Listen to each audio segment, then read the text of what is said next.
Chapter 16. Irene was sitting in church when her cell phone vibrated.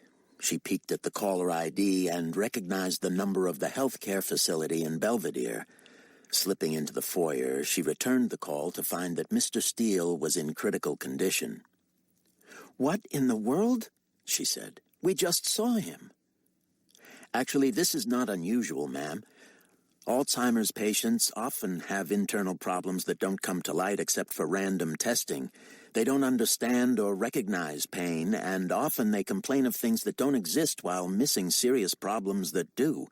Mr. Steele is undergoing renal failure and has already been moved to the hospital wing. He may soon be reclassified as grave. We have not succeeded in reaching your husband." "I'll let him know, and we'll be there as soon as we can." Irene called Jackie, who said she would come right over from New Hope and take Chloe and Ramey to her home after church. Irene informed the kids' teachers and rushed to her car, dialing Rayford's number. She immediately got his voicemail box, which reminded her that cell phones were verboten on the course at his club. She left a message, then called the clubhouse. They agreed to track him down. By the time Irene pulled into the parking lot of the healthcare facility, a hearse was parked at the curb. She prayed it wasn't for her father-in-law and told herself there were a lot of old and potentially terminal patients here. On the other hand, she had never before seen a hearse there.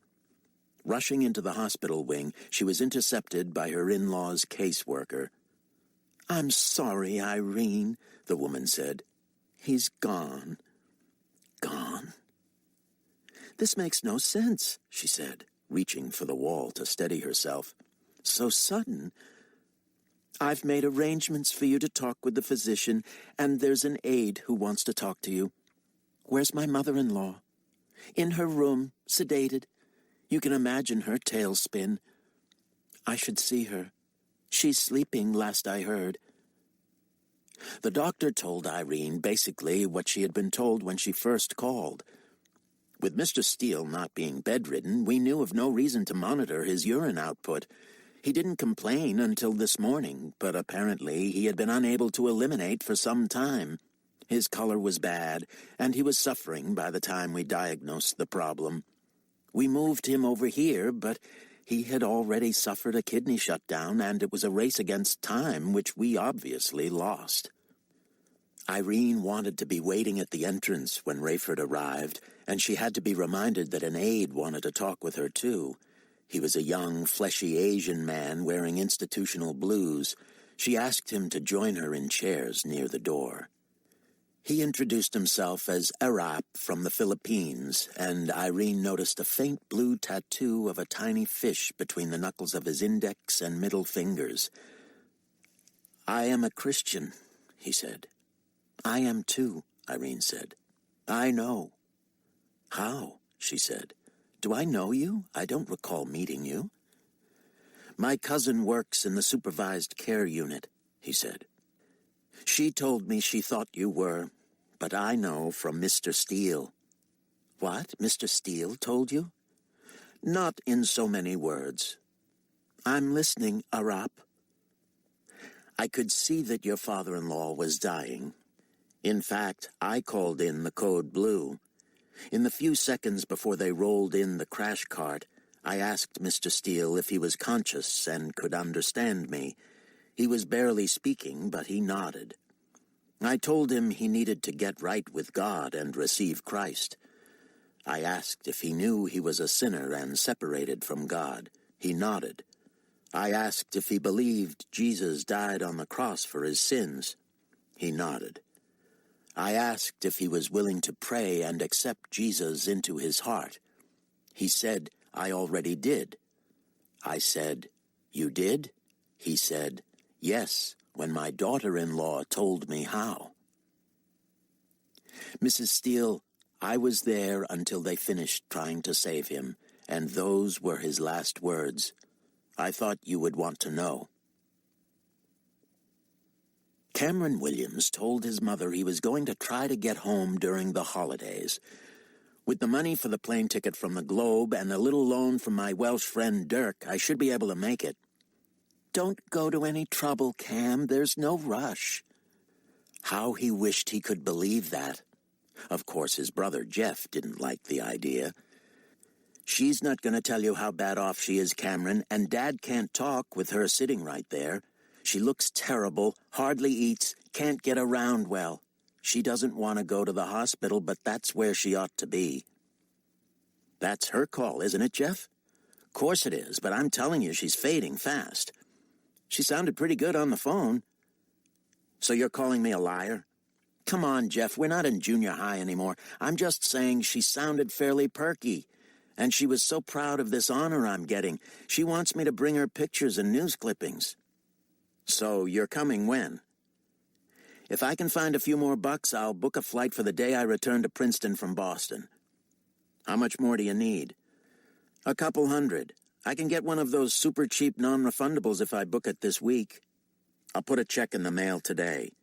Jeff, I can't ask you to do that. You didn't ask. Come on, Cam, this isn't for you or about you. It's about Mom. You should be here tomorrow to be safe. What are we looking at now, 10 days? 12. Give me a break. I'll see you then, Jeff, and thanks. Whatever. Irene was not sure how the loss of his father truly affected Rayford. He was shocked, of course, at the suddenness of it, but he quickly seemed to go into business mode, making sure his mother was taken care of and that the funeral did justice to his father's memory. Unfortunately, the funeral was held at the family's longtime church, Central Church. I swear, Irene told Rayford as they prepared to leave for the church, if there is no mention of your father's faith during the eulogies, I'm going to say something. No. No?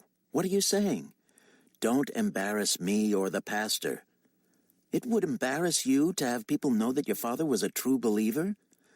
A deathbed convert is more like it, Irene. After your browbeating and that Filipino kid's badgering, what choice did a confused dying man have? Anyway, he's already known in this church as a true believer for a lifetime.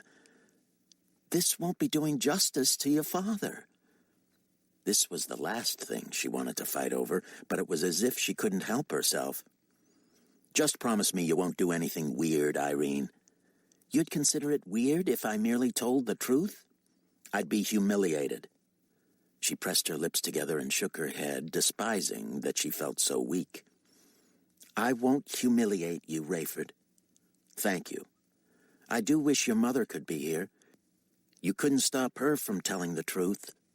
Depends on your idea of truth, he said. People would pass it off as the ravings of an Alzheimer's patient. But I would know better, and so would you. You know what I think, Irene? The truth is, my dad has always been a Christian. He didn't just get religion before he died. On the way to the service, Rayford was accosted by his childhood Sunday school teacher. She tearfully wrapped her arms around him. I'm so sorry, dear. Your father was a great man. Yes, he was, Mrs. Knuth. Thank you. Irene couldn't keep from weeping throughout the service. It was worse than she expected. While all the familiar scriptures about death and rebirth were employed, nothing that was said explained them or brought the point home. Mr. Steele was revered, but there was no mention of his coming to a saving belief in Christ, no mention of his ever repenting of sin and putting his faith in God. Irene was still crying on the way home, quietly grateful that the weather had finally turned and she would not be a golf widow again until spring. Rayford surprised her by putting a hand on her knee as he drove. I do appreciate all the time you took with my parents, he said. I really do. His voice sounded quavery, and it was as close to tears as she had seen him in years. That's not over, she said. I'll keep seeing your mom, of course. But they're saying she's already almost as bad off as Dad was mentally. Incoherent and refusing to come today unless Dad came with her. All the more reason.